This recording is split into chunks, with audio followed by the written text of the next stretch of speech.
Olá, boa noite você que nos acompanha pelas redes sociais da Faculdade Unicecal. Eu sou o Júlio César, acadêmico de jornalismo, e junto com o coordenador Elton, o professor Elton, vamos bater um papo hoje com Carlos Ramon, ele que é farmacêutico, escritor, especialista em procedimentos integrativos complementares da área de saúde, pai pequeno no terreiro de Umbanda Esperança Sagrada e médium psicógrafo. Carlos vai lançar o seu segundo livro, Animais de Poder, e é sobre esse livro que vamos conversar hoje. Boa noite, Carlos. Boa noite, Axé. Gostaria de agradecer ao Júlio pelo convite, ao professor Elton, à Universidade de Jornalismo daqui da Secal. Vamos conversar e falar um pouquinho sobre os Animais de Poder, né? Sobre o segundo livro, né? Pode ficar à vontade e mandar ver as perguntas que estamos aqui para responder, né? Então, bora lá. Já começa com aquela, já ficamos em dúvida hoje. Vamos começar então assim, antes de falar do livro propriamente dito. Certo. Começou na Umbanda por quê? Como? O que te fez sentir esse chamado para trabalhar com a Umbanda? Na verdade, eu comecei a ter o contato com a Umbanda propriamente dito em 2018. Né? No meu primeiro livro, né, O Poder Oculto das Ervas, da Alquimia Ancestral, também publicado pela editora Madras, eu falo um pouquinho da história. Mas, desde pequenininho, eu sou de Piraí do Sul, é uma cidade aqui perto de Ponta Grossa e tal. Então, lá é uma mistura. Como era uma cidade bem mais interior do que aqui de Ponta Grossa, tem essa característica mais rural, assim. Então, e até existia a minha família, como diz, é bem misturada a questão das religiões. Então, na época eu tinha problema de bronquite, era uma criança que tinha muito problema de doença e tal. Fiquei 4 meses sem dormir quando eu nasci. E daí eu fiquei 4 meses sem dormir à noite. Trocava o dia pela noite e tal. E assim foi indo. E eu tinha um problema de asma. E daí quando eu era pequeno, me levaram para uma benzedeira para curar a asma. E quando eu ia lá, eu sempre via um preto velho ou uma nega velha nesse lugar. Mas eu nem imaginava o que era Umbanda, nem imaginava o que era espiritismo, nem imaginava o que era espírito, nem nada. Então, nessa época, eu só olhava aquilo e achava que era coisa da minha cabeça, né? Passava batido, nunca comentava com meu pai nem com a minha mãe, porque eu achava que ia ser louco. Eu falei, não vou falar nada, deixa passar. E com o tempo, eu fui um adolescente muito revoltado, né? Criticava Deus, achava que o mundo me devia alguma coisa. Tinha vários problemas com relação ao entendimento de mundo. Então, eu fui um sem religião por um bom tempo. Tenho 34 anos, eu acredito que até os meus 25, 26 anos eu era estava a um barco à deriva no mundo. E eu sempre, quando a gente vai falar em religiões, e principalmente quando você vai falar nas maiores religiões, né, o cristianismo, por exemplo, e tal, sempre falava em purgatório, falava em inferno, falava em céu, falava em Deus, falava não sei o quê, falava em santos. E nesse momento eu imaginava, viu, por que eu tenho que ter um intermediador no meio disso? Eu quero falar com o cara, eu quero falar com o rapaz que vem. Então, se existe, depois de um tempo, se existe a espiritualidade, existem espíritos além do que a gente pode ver, por que eles não se comunicam com a gente? Então, daí eu tinha sempre essa vontade. E quando eu montei, eu tive um bar que se chamava Galo Velho, que era na esquina da UEPG ali. Então, quando eu montei o bar, eu já, por um lapso, eu não sei nem explicar como, eu já comecei, me despertou, eu vou dizer assim, do nada, mas não foi. Hoje eu sei que foi alguma coisa intuída para mim, porque eu tava passando por problemas de ansiedade, tinha problema financeiro, várias outras coisas, e eu achava que trabalhar duro eu ia conseguir as coisas, e mesmo assim as coisas não estavam se resolvendo. Daí eu pensei, cara, eu tenho que buscar uma solução para isso, né? E daí despertou uma vontade de eu começar a estudar o espiritismo. Por questão da Igreja Católica, eu tenho muitos dogmas que, para minha pessoa, não me encaixava. Tinha muitas perguntas, a Umbanda me traz isso, ela me respondeu várias perguntas que eu tive, não respondeu algumas outras, mas para mim casou muito certo. Então, daí eu montei o bar, daí o meu sócio, que era o Jean, que também faz parte lá do terreiro de Umbanda Esperança Sagrada, que é dirigido pelo Bruno, ele falou, eu como não tinha espiritualidade zero naquela época, tava um entusiasta, né, começando a estudar e tal. Aí ele chegou e falou assim, viu, eu vou chamar a Ana pra vir aqui benzer o nosso terreiro. E daí na minha cabeça a primeira coisa que veio era o quê?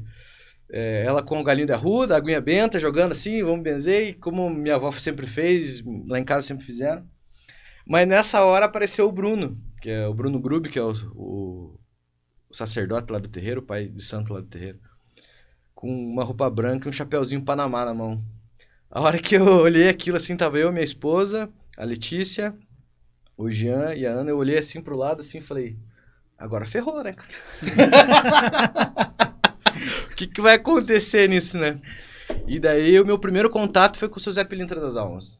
Foi uma das... Eu não sei nem explicar, assim, foi inacreditável, né? Porque mesmo eu frequentando, um pouquinho antes eu já estava frequentando o espiritismo, hoje não existe mais manifestação espiritual dentro do centro espírita em alguns. É muito difícil você encontrar, não sei o pessoal que trabalha na mesa e tal. Mas normalmente o que você vai lá? A pessoa que vai lá, toma um passe, né? Tem a palestrinha e vai embora. Se precisar de outras coisas, aí sim. Mas na grande maioria das vezes não tem, né? Então eu sentia, parecia que eu estava dentro do kardecismo e faltava alguma coisa. E daí a hora que eu olhei seu Zé Pilintra incorporado, falando, e eu conheço o Bruno há mais de 20 anos, não era ele. Exatamente. Falei, cara, não era ele, hipótese alguma, não tem jeito. E daí a hora que eu olhei assim, eu falei, cara, não sei, mas eu acho que eu quero isso pra minha vida, sabe? E daí aconteceu umas outras, o Bruno fazia parte do outro terreiro, e ele nunca me falou, Ramon, faça isso, eu passava por algumas dificuldades, ligava pra ele, por questão de amizade, né? Ele sempre conversava, trocava uma ideia. E daí aconteceu esse fato lá no bar, que o seu Zé Pilintra foi benzer o bar e tal e tudo mais. Daí foi ajudar a gente. Daí nesse momento eu senti que ele me pegou no colo, assim, me abraçou e falou assim, vamos que uma hora você vai descobrir o teu caminho. E daí nessa hora eu tentei ir no terreiro onde a gente frequentava antes, que era o Luz de Oxum, também guiado pela Mãe Anice, uma excelente pessoa também. Fico muito grato porque lá eu consegui minha cura, né? Porque eu era uma pessoa muito materialista, cara. Egocêntrica, orgulhosa. Eu achava que eu era o dono do mundo, literalmente. E lá, Pombagira me curou. A Pombagira da Figueira, né? Que é incorporada na Mãe Anice do terreiro. Sou muito grato por aquele chão também. E daí lá, eu fui lá, conversei com o seu Zé Pilintra. A minha primeira vontade era agradecer, né? Falei, eu vou agradecer por eu estar aqui, tá tendo a oportunidade de eu começar um outro negócio. E daí começou, nunca mais saí, né? Como diz o cheiro da macumba, o cheiro da defumação, do charuto, da cachaça, tudo junto ali. E aquela conversa me pegou e desde então... São quantos anos desde então? Desde 2018. Então, 19, 20, 21, 22, 23. 5 anos já. Mas assim, eu digo que às vezes parece que é até mais, professor, porque... Como eu tinha minha farmácia, eu tinha um tempo mais livre para estudar, eu comecei a me enfiar mesmo assim. Eu falei, não, eu preciso entender o que é orixá, eu preciso entender da onde que vem a Umbanda, por que das manifestações de caboclo, por que das manifestações de preto velho, por que das manifestações de criança, de boiadeiro, cangaceiro, Exu, Pombagira, malandro. Então eu comecei a estudar, fui atrás, e as coisas daí foram acontecendo, assim, a minha vida, nossa, cara, até brinco para minha esposa, Kaline, eu falo para ela assim, eu não sei como que ela se relaciona comigo antes de eu conhecer a Umbanda. Porque eu hoje, na tal circunstância que eu tô, se eu me visse lá, que a gente começou a se relacionar em 2010, eu não me relacionaria comigo mesmo. Uhum. Aí ele olhava, ela fala assim, eu digo para ela assim, ela é um anjo da minha vida também. Porque me ajudou muito, cara, nessa situação. De a gente poder olhar o mundo com outros olhos. Porque a gente tá tão focado, cara, em coisas que acontecem no mundo da gente... que parece tão rotineiro, a gente vê essas besteiras que acontecem hoje, principalmente essa questão das crianças sendo atacadas nas escolas, o dinheiro muito envolvido em muita coisa, tanto em atos de corrupção, como a gente vê que é uma questão de poder, não só poder econômico, né, mas um poder de... Poder simbólico mesmo. Exatamente. Então, a gente acaba sendo atraído para esse tipo de coisa. E a gente é bombardeado por um monte de informação que você tem que ter um carro bom, você tem que ter uma casa, que até os 30 anos de idade você tem que estar bem resolvido financeiramente. Se você não tiver isso, você não é nada. Então isso, para as grandes pessoas, uma grande maioria das pessoas, às vezes não enxerga dessa forma, mas a gente está sendo bombardeado dessa forma. E isso faz com que o nosso espírito, o nosso ori, a nossa mente e as nossas emoções fiquem muito conturbadas. E você não consegue achar o fio da meada. E daí a hora que você encontra a espiritualidade, da forma com que eu encontrei, que é uma espiritualidade visceral, e no momento que você começa a enxergar isso com os outros olhos, o mundo com os outros olhos, você começa a entender que o canto do passarinho é Zambi falando com você, Você consegue entender que o cachorro, quando ele vem perto de você para lamber tuas feridas, para te agradar, é para te ajudar a ter mais disposição para você enfrentar esse mundo. Quando você escuta o raio passando, quando você escuta um trovão, o vento soprando, é como se exame estivesse tocando na sua pele. Então, as coisas mudam. A vida começa a se tornar mais poética, mas de verdade ela começa a se tornar vida de verdade. Porque agora, na grande maioria das vezes, a gente é só um robô, cara. Você pode ver que você desliga o robô na hora de dormir, liga o robô para ir trabalhar, e muitas das coisas da vida que a gente faz hoje são coisas sem sentido. Porque você, antigamente, né, vamos pensar lá atrás, né, antes mesmo de qualquer revolução tecnológica, né, as pessoas elas viviam em contato direto com a natureza. E com o tempo a gente foi se distanciando, foi criando uma selva de pedra, onde a grama que a gente pisava virou asfalto, né, as tipis, as ocas começaram a virar apartamento, bloqueando a luz do sol. Então tudo isso, querendo ou não, vai minando a forma de a gente encontrar o mundo. E daí nessas horas, a hora que a pombagira da figueira lá, a Renatinha, que a gente fala, né, com carinho, ela me deu um banho de champanhe e me deu alguns chacoalhões, né, olhando pra mim assim, eu comecei a olhar a vida com outros olhos. Aí, hoje eu posso dizer que realmente, graças a Deus, né, graças ao Oxalá, graças aos orixás, graças a Xangô, o Ramon antigo morreu e deu a oportunidade de outra pessoa crescer e ver o mundo de outras formas. Legal. E aí, você já entrando no seu livro aí, né, aproveitando que você já falando dos animais e tal, pelo que a gente estava lendo na sinopse ali, você parte do princípio de que cada um de nós tem uma espécie de um animal, um ser que auxilia. Exato. Quando a gente tá na Umbanda, a gente só, na grande maioria das vezes, a gente só pensa nas entidades como espíritos humanos, né? Mas a gente acaba esquecendo, justamente com esse pensamento que eu falei mais materialista desse mundo, que a gente acha que o humano é o sal da terra. Mas se você for perceber, a natureza é resistência. Por que eu digo isso? Veja, você está andando na rua, sempre tem um matinho crescendo em algum lugar. Então isso mostra que a resistência dos poderes das ervas... Nós somos os invasores, digamos assim. Exatamente. Então assim, a gente tem que aprender a viver em comunhão com eles. E daí como a gente tem essa visão que o homem é o sal da terra, a humanidade é o sal da terra, a mulher é o sal da terra, a gente se acha no direito de usar e abusar da mãe terra, né? Nesse momento a gente começa a entender o mundo só com arquétipo ou só com visão humanoide. Mas o mundo vai muito além disso. Nós não somos a criação mais bela de Deus. De Zambi, de Oxalá, de Lorum, da forma como vocês pensarem em atribuir o grande espírito, né, o grande mistério. Então, nós somos uma das criações. Então, quando a gente pensa em animais de poder, eu vejo isso principalmente com os guias que me acompanham, que é o Preto Velho que me ajudou no livro Nos Animais de Poder. Ele que foi vamos dizer, o frenteiro para ajudar a fazer, Ramon, vá buscar esse tipo de informação, vá atrás disso, vá buscar isso, vá estudar sobre isso, vai estudar sobre a cultura banto, vai estudar sobre a cultura Kikongo, vai estudar sobre os animais de poder nas populações nativas, né, de vários outros mundos, né? Então, vai entender um pouco disso para você começar a falar. Então, quando a gente fala em animais de poder, eu tenho a capacidade de entender que eles são divindades, né? Que estão, os animais de poder, vamos dizer assim, os chefes da tribo, né, de cada vertente espiritual, a evolução deles, eles estão em uma realidade diferente da nossa.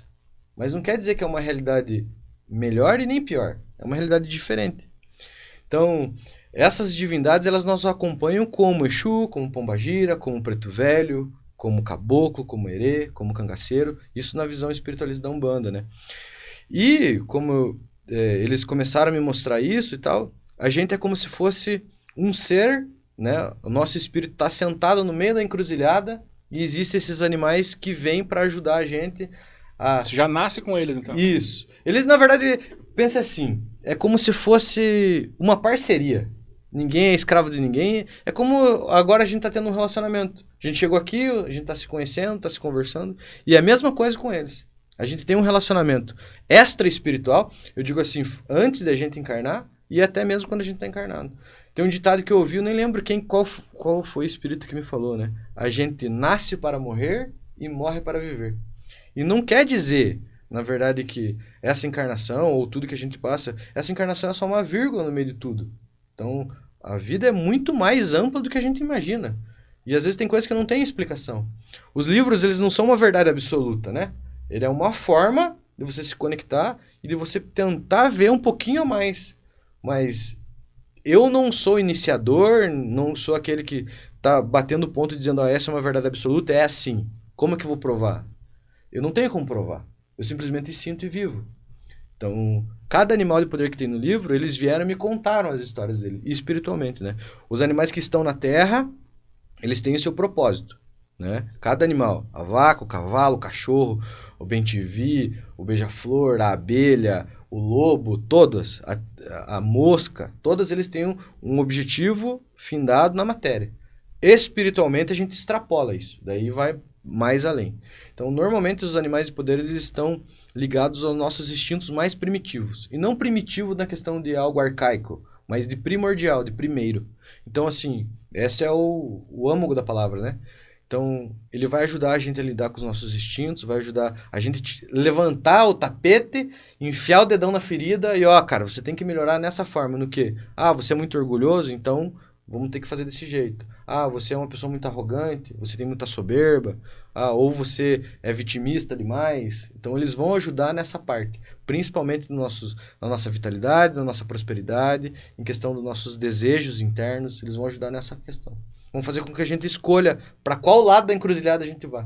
Então, eu vejo os animais como divindades também, como os orixás também são.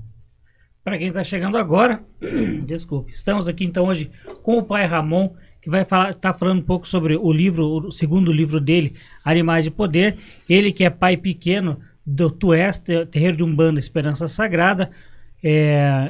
Aproveito para mandar um abraço pro pessoal de lá também. O Samuel Miculi está assistindo com a gente. A mãe Shirley também está aí assistindo junto com a gente. E tem o Francisco Souza. Ele fez algumas perguntas aqui, se o senhor puder responder pra gente. Pode, manda brasa. Tá difícil hoje. As perguntas são: como faço para ver um espírito que seja plausível, palpável? Como faço para essas divindades me ajudar no mundo espiritual? E as entidades são espíritos de quem? E quero aproveitar também e mandar um abraço para Kathleen também lá do nosso terreiro. Axé. Então, normalmente a gente tenta buscar algo que a nossa mente compreenda, né? Os nossos guias, que nem eu virei, vamos dizer assim, né? A gente tem um rótulo, né, nesse mundo. Então, eu sou um bandista, teoricamente depois de 2018. Se eu fui um bandista em 2018, o preto velho que me acompanha, o caboclo que me acompanha, só começou a se manifestar em 2018? Não. É uma balela, né? Você pensar numa coisa dessa. Então, assim, o que acontece? Eles estão comigo além do que eu posso imaginar. Alguns guias, depois que eles se apresentaram, você começa a ter uma noção das coisas que acontecem para trás. Eu tinha algumas atitudes que eu vi que quando eu estava muito nervoso, eu tinha algumas atitudes diferentes. E era eles do lado ajudando. Então, assim, esses espíritos, eles não acompanham, não tem nem como a gente especificar desde quando. Talvez antes de alguma encarnação, talvez começaram a aparecer nessa encarnação. Outros estão no Entre Vidas há tanto tempo que não tem como dizer. Não tem como a gente exemplificar de onde que eles vêm. Eles simplesmente estão na nossa vida desde tempos primordiais, vamos dizer assim. Então, se eles estão junto comigo, não só porque eu virei um bandista, que eles começaram a se manifestar. Eu comecei a ter um contato mais direto, mas não quer dizer que eles me abandonaram. O João, por exemplo, está comigo não sei quantas eras, né? Então, são espíritos que me acompanham além dessa encarnação, em encarnações anteriores e até no Entre Vidas. Então, eles estão ligados emocionalmente e até mentalmente com a gente há tanto tempo que não tem como explicar. Então, para quem não é da religião, né, para quem geralmente é de uma religião cristã mais tradicional, seria mais ou menos como um anjo da guarda da pessoa? Isso, dá para uma equivalência dá para assim? sincretizar de uma forma para ficar um pouquinho mais fácil, né? Eles não abandonam a gente, né? A gente passa por coisas na vida que a gente precisa levar uns chacoalhões. Às vezes eles se afastam um pouco para, tá na hora de você levar uns esfregão na cara para você aprender a virar gente. Normal, né? Eles são nossos pais, são nossos irmãos, são nossos amigos, que estão ali para nos ajudar. Então, são designados por quem, no caso? Antes de você nascer. Na verdade, assim, a força primordial é Zambi, né? Olorum, Olodumares, Deus. Então, quem que vai organizar tudo isso? Se eu chegar e falar para você, é fulano de tal, não tem como saber, cara. A gente só vai saber a hora que a gente tiver o contato com isso. Se eu estiver falando isso, vai ser uma tremenda uma balela, eu vou estar enganando vocês. Então, como é que a gente vai saber? Talvez seja uma ligação emocional, talvez seja uma ligação fraternal, talvez seja uma ligação entre famílias, talvez seja algo que eu precise resolver com esse espírito, e ele precisa me ajudar e eu preciso ajudar ele. Não dá para saber. A questão outra que ele tinha perguntado, como é que eu quero saber para olhar e enxergar esses espíritos, né? Aí mediunicamente falando, depende de cada pessoa, né? Não tem como eu chegar e falar assim, vou fechar meu olho agora, vou tentar enxergar um espírito. Não funciona assim, né? Primeiro que tem algumas... Uma chavinha que você liga e desliga. Exatamente. Aquele filme, lembra daquele filme? Eu vejo espíritos, né? Exatamente. Como tem lá o sexto sentido, né? Eu vejo gente morta. Quanto tempo? Todo o tempo. Não é bem assim, né? Cada pessoa... Todas as pessoas, eles são um centro espiritual. A medicina tradicional chinesa diz isso. Os 7 chakras, que são os 7 chakras principais, né? Mas existem vários outros. A gente tem sistemas definidos no nosso corpo, a medicina tradicional chinesa e outras doutrinas começam a mostrar e falar sobre isso, mas no primeiro livro, O Poder Oculto das Ervas, eu falo um pouquinho. Como a gente tem o sistema do trato digestório, sistema respiratório, a gente também tem um sistema, um arcabouço espiritual que vai fazer com que a gente tenha esse contato. E cada espírito, né, cada ori, cada pessoa vem com uma disponibilidade. Um tem a disponibilidade de escrever, outro tem a disponibilidade da incorporação, outro tem a disponibilidade de fazer telecinese, né, conversar telepaticamente com as pessoas. Outro tem a questão da materialização, tem médios que têm essa capacidade de materialização. Tem pessoas que têm a capacidade de visão. Como é que você vai saber? Cada um vai vir com o que precisa aprender nessa encarnação e em outras. Então, a realidade que a gente vive é uma realidade escolar, vamos dizer assim. Então, a gente está vindo aqui para aprender a se desenvolver e, principalmente, se autoconhecer. Para a gente tentar buscar aquela fagulha divina que está dentro de cada um de nós como autoconhecimento para se melhorar. E assim, como diz o Bruno uma vez, ele falou assim, pessoa bem resolvida não incomoda ninguém, né? Porque a pessoa bem resolvida, ela está amando a si, está entendendo as suas dificuldades, sabe as suas negatividades e assim consegue melhorar. Cada um fazendo... É que nem papelzinho de formiguinha. Cada um fazendo a sua parte, o mundo melhora. E, assim, e dentro dessas faculdades que a gente recebe, então, uns de ver, ouvir, escrever, o sorteio da psicografia. Isso. Né? Os livros foram psicografados ou eles foram intuídos? Então, é uma mescla. Explica a diferença também para quem não é da religião. Tá. Isso, se vocês não souberem, perguntem, porque como a gente tá muito habituado a falar sobre isso, sim. Às vezes você vai falando, eu falo assim, mas o que ele tá falando? Não tô entendendo nada. Pode parar e perguntar. Então, assim, a psicografia é como se fosse um ditado da escola. Então, existem pessoas que têm a psicografia mecânica. O meu desenvolvimento espiritual no começo era mecânica. Quando, como diz, abriu a porteira assim que eu comecei a escrever, eu falei, agora, você vai escrever e tal. Meu braço torcia, eu pegava uma caneta e parecia um louco escrevendo, uma máquina de escrever. Depois de um tempo, né, que eu consegui começar a me centrar, ter mais tranquilidade para resolver isso, é como se o espírito sentasse do meu lado e ditasse. E às vezes ele não está aqui, às vezes como eu não tenho essa faculdade de enxergar como eu enxergo vocês, como a gente se enxerga, né? A minha imagem é uma imagem mais mental. Às vezes vem a informação de a gente conversando. Parece quando você está conversando consigo mesmo, só que vem as diferenças de palavras, que daí eu sei, não, sou eu que estou falando, cara. Né? E também não é o meu eu interior falando, é alguém. Né? E depois hoje eu consigo entender isso. Né? Demorou um tempo para entender e tal. Mas desde pequenininho eu já fazia isso. Né? Eu escutava, escrevia algumas coisas. E antes mesmo até eu tenho mania de ler livros e começar a escrever no rodapé do livro. Assim. A minha esposa fica louca com isso. Né? Mas daí quando ela começou a ler, eu falava, mas não é você que escreve, cara. Não é você, não é você. E não, nem sabia de psicografia nem nada. Daí depois do tempo eles começaram. Então a questão da psicografia é mais como se fosse um ditado. Ele vem e fala assim, vamos dizer assim, meu nome é fulano de tal, meu nome é tal. E daí vou escrevendo. Mas a intuição, ela vem como se fosse uma informação direta. Então, assim, pode vir de alguma entidade, né, de um animal, de uma planta. Por exemplo, o livro Poder Oculto das Ervas, que é esse aqui, que é o primeiro que eu escrevi, não sei se dá para enxergar aí. Esse é o primeiro. Então, as ervas me contaram o porquê que elas serviriam. Além do estudo obrigatório, né, que eu fui correr atrás. Também, né? E daí você tem que estudar também, né, a parte espiritual, né, porque Não adianta só você achar, não, por que que é assim? O princípio ativo aqui é um... Você tem que tem que ir atrás, né? Então, daí, o que acontece? Elas me contaram na questão como que elas vão agir nos chakras, a pesquisa também, eu fui atrás, corri atrás de tudo. E os animais é a mesma coisa. Mas a intuição, ela vem direta. Ela pode vir de uma entidade, de um espírito, né? De um orixá, ou do teu próprio ori, que é a fagulha divina que está sentado em Zambi, né? Então, pode ser o teu próprio espírito trazendo essa tua intuição, o teu anjo da guarda, o teu ori, né? Que é ali, eu entendo o ori como a nossa fagulha divina e o orixá de cada cabeça, né? Isso e esse ori, ele está sentado lá em Zambi, direto. Então, é como se fosse a nossa ligação direta com ele, assim. Então, a hora que chega a informação direta lá de cima, isso é uma intuição. Sem questionar, sem nada. Tipo, pega esse... Vou dar um exemplo bem besta, assim. Pega esse livro e põe aqui. Isso é intuição. Agora, a intuição pode vir, você pode questionar ela. Colocou o livro aqui. Por quê? Mas será que é isso que eu tenho que fazer? Aí é a nossa mente trabalhando. Daí já não é mais intuição. A intuição veio, mas daí a gente está mentalizando alguma coisa. Entendeu? Entendi. Só registrar a presença aqui. Ana Paula Mileski, a Amanda, a Adriane, lá também lá do Tués, e a Fábio estão online juntos. Axé, que Oxalá abençoe todos vocês aí. Valeu, obrigado. E lançamento do livro, pai? Já tem data, local? Esse é o segundo, Animais e Poder, né? Esse aqui ainda, eu tô vendo, né? Tem um amigo lá que também foi médium do terreiro, o Manuel. A gente tá querendo organizar como a gente fez, o primeiro a gente fez no Centro de Cultura.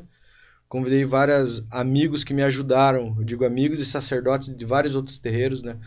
Porque, assim, ao mesmo tempo que a gente fala em organização, né? E fala entre respeitar o próximo, a gente às vezes acaba esquecendo de que tem pessoas que acham que terreiros ou igrejas são, como é que eu posso dizer, tem desavenças um com o outro. Isso não pode acontecer, cara. Ninguém é melhor do que ninguém. Então, minha primeira vontade foi de trazer as pessoas que fizeram parte da minha vida no primeiro lançamento, que foi lá o sacerdote do terreiro Caboclos da Lei, que foi o Rafa, que ele, junto com todos os mestres que guiam ele, me ajudou muito. A dona Nice, lá do terreiro do Luz de Oxum, também, com todos os mestres e mestras que acompanharam, me ajudaram muito. No Léo, lá, o terreiro do Tucajim, né? As entidades que acompanham ele me ajudaram muito. O Magno também, que fazia parte do Tucajim, hoje ele está se iniciando também no Candomblé. Isso são pessoas que faziam parte da minha vida e que me ajudaram a entender a vida de uma forma melhor. Então, eu tentei colocar essas pessoas junto, mesmo sendo de terreiros diferentes, mas que têm uma missão em comum, que é ajudar pessoas e principalmente se ajudar. Porque a gente se ajuda, compreendendo a vida, a gente consegue ajudar o próximo, né? Porque nada... como que o Sr. João falou uma vez para mim? Nada quebrado conserta outra coisa quebrada. Até porque se você não estiver bem com você não vai transmitir uma energia boa para outra pessoa. Né? Exatamente. Então... São quantos terreiros aqui em Ponta Grossa? São incontáveis. São incontáveis. Dezenas, podemos dizer. Porque quando a gente fala em terreiro, né?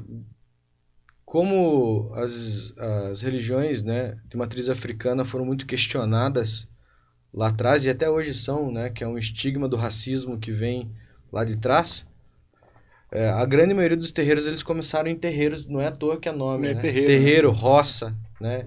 Que começaram no terreiro da casa de pessoas. Então não tem como a gente estimar.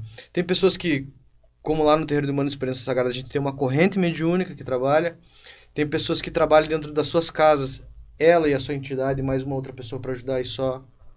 Isso é desmerecedor ou merecedor para um? Não, são formas diferentes de trabalhar. Cada pessoa entende a espiritualidade conforme se cabe. Então, as pessoas começam a trabalhar começou pequenininho, depois começou a aumentar, e a Umbanda, ela tá tomando uma proporção maior graças ao Oxalá, tudo.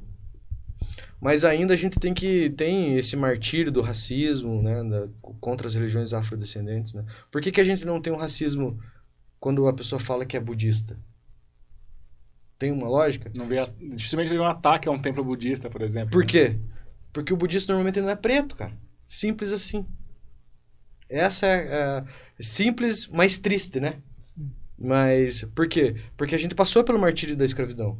E daí quando acontece isso, as pessoas começam a menosprezar simplesmente outra pessoa por questão de cor, por questão de raça, por questão de sexualidade ou qualquer outra coisa que a gente coloca de rótulos na vida da outra pessoa. E não é isso, né, cara? A gente tem que ver a vida de uma forma melhor, todos nós somos pessoas e a cultura negra, na verdade, influenciou o mundo inteiro, né? Para quem estuda um pouquinho de história, os livros normalmente eles não são contados pelos abusados, por aqueles que perderam, sempre pelos vencedores, né? Então, quem são os vencedores, se eu for pensar, né? São os europeus, né? Não tô dizendo que lá... Mas na história a gente também vê isso. É história, né? Então, são os europeus que vieram para o Brasil e disseminaram a grande maioria dos nativos daqui, na América, em outros lugares. No primeiro livro eu conto sobre isso também.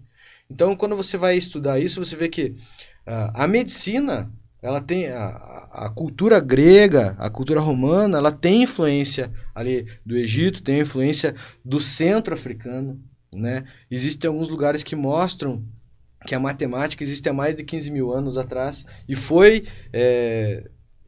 apareceu contas matemáticas, eu tava vendo, nem lembro quem que falou, cara, mas estava tava escrito num fêmur, né, de um animal lá na África, lá, não lembro qual animal também. Então, mas enfim, se você for pegar e for ver que principalmente a medicina começou ali, que nem a gente fala Fleming. Vou colocar um exemplo mais fácil para vocês entenderem. Fleming. Foi ele que disse que descobriu a penicilina, né?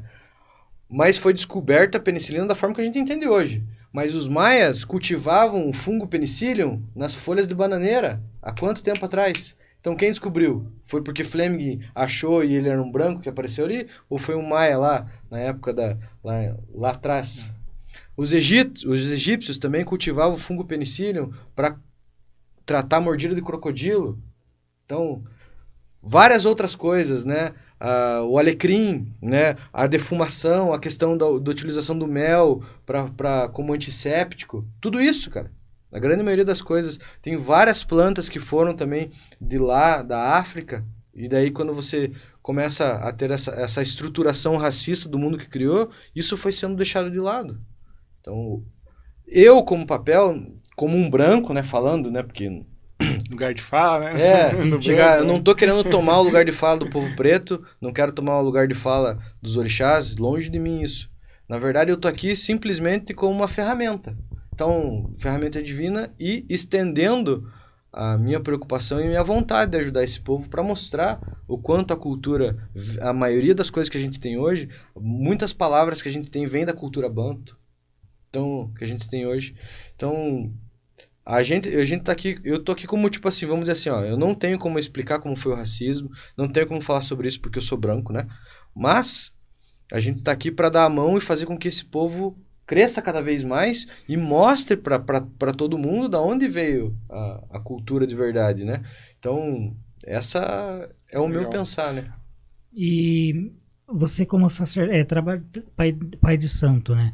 Já sofreu o preconceito por conta de estar trabalhando com a Umbanda? Já, né? Vários amigos, né, descobrindo que eu me tornei um bandista, se afastaram. Tocava um tambor. Vários amigos se afastaram, né? Quando eu comecei na religião dentro da minha própria casa, né, tinha pessoas que ficavam assustadas, achando que eu estava indo fazer algum tipo de magia negativa para maltratar ou conseguir alguma coisa na vida, né? Porque daí é o ego falando, né? A pessoa só busca algum tipo de magia porque ele quer enriquecer, ou quer matar outra pessoa, ou quer isso. Cara, quem que não quer enriquecer? Agora, a pessoa que quer matar outra pessoa é louca, né? Tem que estar preso, né? Começa por aí. Mas na questão de você pensar que a grande maioria das pessoas pensam dessa forma, é por causa do racismo estrutural, né? Então, eu tive agora eu trabalho no hospital, né? Sou concursado público, mas antes quando eu tinha a minha própria farmácia, as pessoas que descobriram que tinham uma visão diferente de religião, que descobriram que eu era um bandista, não tem como esconder, né?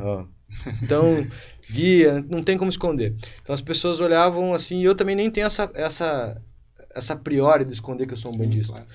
Então, as pessoas perguntavam, mano, que religião que você é? Eu falei, eu sou macumbeiro, sou um bandista. Daí já, a hora que você fala isso, parece que a pessoa dá um passo para trás e pensa assim, mas cara, é só que assim... é uma cidade conservadora do sul do Brasil. Exatamente. E daí quando você fala disso, cara, o Bruno, que é o sacerdote lá, que é o pai de santo do terreiro, ele faz com que o preconceito ele é quebrado e batalhado com conhecimento.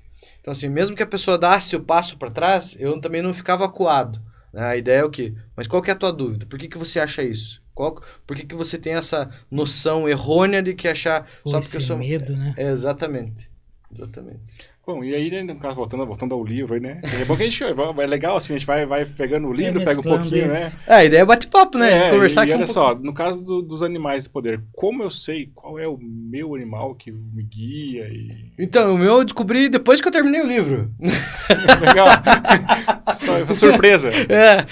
Até foi engraçado, porque quando eu comecei a escrever sobre os animais de poder, fui buscar essas consciências, né? O Pai Manuel falou assim, daí eu fui questionar ele, falei, Pai Manuel, como é que eu vou escrever um livro que eu tô com vontade de escrever, tem que procurar informação, né? Daí o Pai Antônio, que é o preto velho que me acompanha, falou assim, você vai ter que procurar sobre isso e tal. E daí eu cheguei e falei, como é que eu vou falar sobre alguma coisa que eu nem sei por onde? E daí a espiritualidade ela vai trazendo as coisas e fica tão simbiótico, assim, então as coisas vão aparecendo de uma forma tão simples que a gente não consegue entender. Mas daí o Pai Manuel falou assim pra mim, falou, menino, você vai saber teu animal de poder a hora que você colocar o último ponto no livro. A hora que você terminar de escrever, você vai saber quem é. E dito e feito. A hora que eu botei outro ponto, ele apareceu assim, pé! Daí eu falei, você tá de sacanagem. E daí, quando a gente tá falando do livro, né, quando eu falo que a gente tá na encruzilhada, normalmente a gente tem um animal principal, que é aquele animal que vai ajudar a gente a todos os outros, né? Esse normalmente ele vai acompanhar a gente nessa encarnação, em outras encarnações, mas não necessariamente ele é um animal que vai ficar plantado 24 horas do teu lado e que é só ele. Normalmente ele traz outros animais para ajudar. Porque a vida, na verdade, é uma troca de saberes, né? Não tem como você fazer tudo sozinho. Então eles têm um animal principal que vai ajudar nos resgates, nos conhecimentos mais primordiais que eu preciso, e daí ele traz os outros animais juntos, como se fosse uma família, como se fosse uma tribo, como se fosse uma nação espiritual junto do teu lado, para te ajudar a você ter mais esse contato espiritual e também um contato melhor com a natureza. Você pode dizer qual é? Posso? É o galo. É um galo? Não é à toa que o nome veio Galo Velho, depois que eu liguei. Depois que ligou, né? Eu nem sabia. Que não coincidência, né? Como disse o Zé Pilintra, não é coincidência, é ciência, né? É legal. Bom, mas pelo que você fala, a gente, então, quando a gente vem para essa vida, a gente vem bem amparado, né? Porque nós temos os nossos guias, etc. Também tem os animais, então a gente não vem sozinho, então, a pessoa. Não, claro que não. A gente vem com uma gangue espiritual, né? Uma gangue. A gangue do bem. Exatamente. A gente vem com uma gangue espiritual para ajudar com que a gente consiga se desenvolver. Júlio, isso que você comentou até me fez, talvez, pensar uma nova pergunta, né? No catolicismo e algumas religiões, não, às vezes você afasta o seu anjo da guarda, você afasta com o seu comportamento. Na Umbanda também é assim? Você também acaba afastando essas energias, essas entidades, posso chamar de entidades? Entidades positivas de você, por causa do seu comportamento, alguma coisa assim? Obviamente, né? Se você não está em conexão, não está em ressonância com relação a essas energias, não tem por que ele estar perto de você. Se você está fazendo cagada, na grande maioria das vezes, as entidades que, vamos dizer assim, que não se desligam muito da gente, são os Exus e Pombagiras, né? Que eles são os mais próximos de nós. Então, eles que estão, vamos dizer assim, quando a gente vai falar de uma parte espiritual, são eles que vão fazer os resgates espirituais no lugar mais profundo e tal. Não que Preto Velho não faça, não que Caboclo não faça, não é isso que eu quero dizer, mas é uma forma mais fácil de entender. Então, quando a gente está com uma visão mais materialista, por que ele vai tentar me dar uma intuição espiritual para me enxergar o mundo de uma forma diferente se eu não estou apto para isso? Se eu não quero enxergar... Tem acreditado, né? Como que é? Aquele que não quer entender, nenhuma palavra basta, para aquele que quer entender, uma palavra só serve. Então, para aquela pessoa que não quer ver nada, não quer enxergar nada, não tem por que ele ficar ali marretando. No máximo, ele vai ajudar a abrir teus caminhos, vai te ajudar a fazer com que você vá caminhando, vai te salvar de algumas ou outras, mas se você não quer, paciência, livre-arbítrio, né? Então, se você já tem essa possibilidade, não, eu quero me relacionar, porque o relacionamento com os nossos ancestrais, com os nossos antepassados, ele é um relacionamento. Então, eu quero me relacionar com os orixás, eu quero me relacionar com o Zambi. Aí, a partir do momento que agora eu virei a chave. Então, aí eles começam a se aproximar. E se você, melhor ainda, né? Não existe um desenvolvimento mediúnico sem um desenvolvimento pessoal. Não existe desenvolvimento mediúnico contundente. Se desenvolver mediunicamente, espiritualmente, qualquer um consegue. né? Ter contato com o espírito. Tá aí o pessoal que às vezes vende consultas. Exatamente. Né? Tipo assim, as pessoas são espiritualizadas, né? O mundo espiritual não é algo sobrenatural. Ele faz parte da nossa vida. As pessoas enxergam isso de uma forma diferenciada, porque daí começa a construir, tipo, como é que fala? Algo faraônico, né? Colocando em volta que é algo sobrenatural, que a pessoa é super poderosa, mas não é, cara. A ideia é com que nós nos consertemos e ajude a fazer com que o mundo se torne melhor. Então, assim, quando você vai pensar numa questão de desenvolvimento mediúnico contundente para você melhorar a sua vida e melhorar a vida das outras pessoas, se você não melhorar você pode ter um contato com qualquer espírito que você quiser. Mas se você, vamos dizer, vou falar uma coisa. Se você tá fazendo cagada, tá maltratando os outros, tá fazendo isso, tá fazendo aquilo, tá roubando, sei lá, tá fazendo qualquer coisa, você acha que você vai psicografar mensagens de Jesus Cristo? Óbvio que não, né? Entendeu? Sim. Então, tipo, é isso que as pessoas não entendem. Então, o desenvolvimento mediúnico contundente, cara, para você encontrar os seus mestres, ter um relacionamento contundente, direcionado, certo, para ajudar as outras pessoas, para você passar bem-aventurança para outras pessoas, para você passar esperança para o mundo, para você entender que mesmo você tendo na dificuldade, Zambi nunca vai te abandonar, os teus guias não vão te abandonar. Você só vai entender isso quando você meter o dedo na tua ferida e pensar, agora eu vou melhorar. Aí sim. E pode acontecer o contrário também, Júlio. É que eu tô curioso. Manda abraço, estamos aqui pra isso. É que assim, o Júlio, ele já conhece um pouco mais, tem mais conhecimento que eu nessa parte. Né? E assim, pode acontecer o contrário também, de você atrair energias negativas? Obviamente. É mais fácil do que... É mais fácil do que você atrair energia positiva, né? Porque, assim, pensa que a gente tá num mundo materialista, né? Que pensa com o ego, pensa com o dinheiro, pensa com o bolso, pensa com o desejo incontrolável. O desejo não é ruim, né? O desejo incontrolável é ruim. Por que ele é ruim? Porque daí você não consegue controlar o teu pensamento, não consegue controlar as tuas emoções, para com que você consiga fazer com que aquele desejo se torne algo decente. Então, se você é incontrolável, aquelas pessoas que gastam demais, como é que você quer ter prosperidade na tua vida se você não controla as tuas finanças? Como é que você quer ter uma melhora na tua vida, dando bons conselhos para pessoas, se você mesmo não se autoconselha de uma forma melhor? Então, é muito mais fácil a gente se apegar às coisas negativas do que coisas positivas. A não ser quando a pessoa já tem, claro, uma visão iluminada, diferenciada, né? Mas é que a gente está num mundo que é uma batalha diária, né, cara? Tanto para sobreviver, quanto para viver, quanto para você se manter em sã consciência. Não é à toa que a grande maioria das doenças hoje, depressão, ansiedade, suicídio está aumentando muito, homicídio está aumentando demais. Por quê? É uma sociedade saudável? Não é. Então, se fosse uma sociedade saudável, nada disso tinha acontecido. Aconteceria, né? Então, hoje a gente tenta buscar algo diferente para isso. Melhorar as pessoas. Esse é o intuito. Fazer com que a vida da gente seja uma vida em comunidade, como sempre foi. Quero aproveitar aqui só para registrar a presença do Emerson Makoski, do Fernando Machado, que mandou um abraço pro senhor, para Fábio Parraíessa Rainho, que também faz parte lá do Tués, ela entrou agora há pouco tempo na corrente junto com a gente lá. Tá joia. Então, olha só, Ramon, acho que a gente... Júlio, tem mais uma pergunta por aí? Não, quer aproveitar, faz o convite para as nossas giras.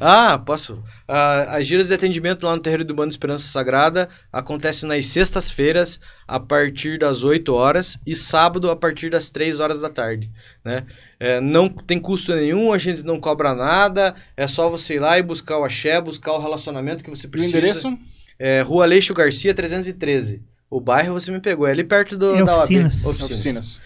Fica à vontade, vocês vão lá para se conhecer, né?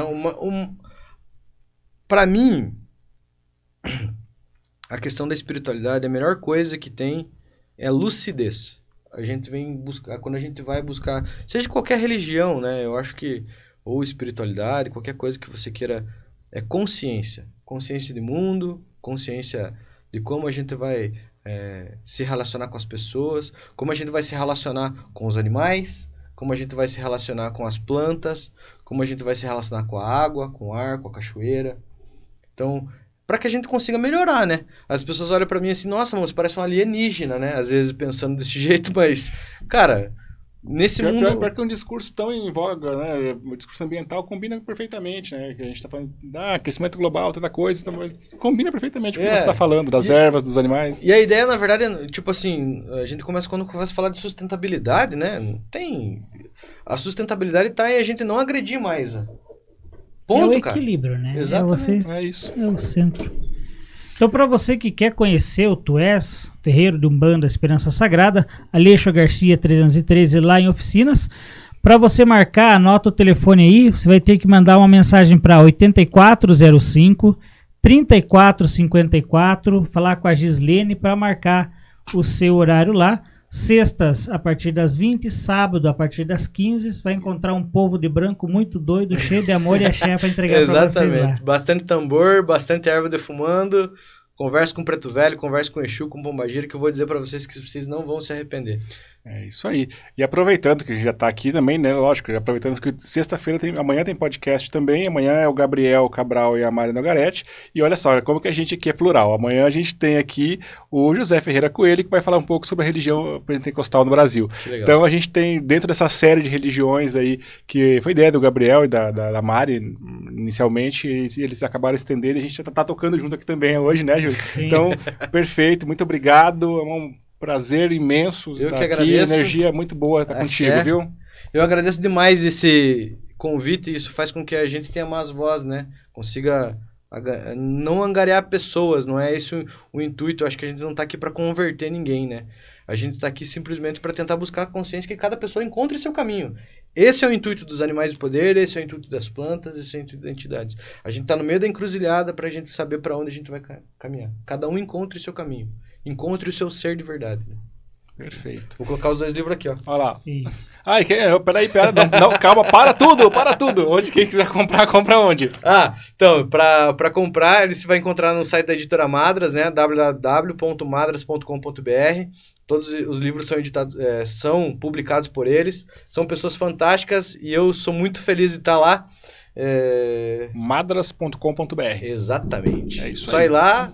E qualquer coisa, se precisar, também pode me mandar lá um oi no Instagram, a gente vai estar sempre lá. Qual que é o arroba? Carlos Ramon S. Carneiro. Né? É isso aí. Aqui. Carlos Ramon S. Carneiro. Arroba lá. Só procurar lá, Ramon Carneiro, você vai achar. Fechou. Gente, obrigado pela companhia que a gente ficou até agora aí, né? E bora pra frente aí, axé pra todo mundo, né? Axé, saravá e vamos, que a macumba não pode parar, né? Quero então aproveitar aqui e mandar um abraço pro pessoal do Tués, casa que me acolheu, faço parte da casa junto com o pai Ramon, né? Estamos lá já há uns 3, 4 meses juntos, né? E fazer um convite para você que ainda não se decidiu qual curso quer fazer na tua vida, rapaz, se orienta, vem aqui para a Secal, vem conversar aqui com o professor Elton, vem conhecer os estúdios da Unisecal, do curso de jornalismo, que eu tenho certeza que você não vai se arrepender. Um abraço e até mais.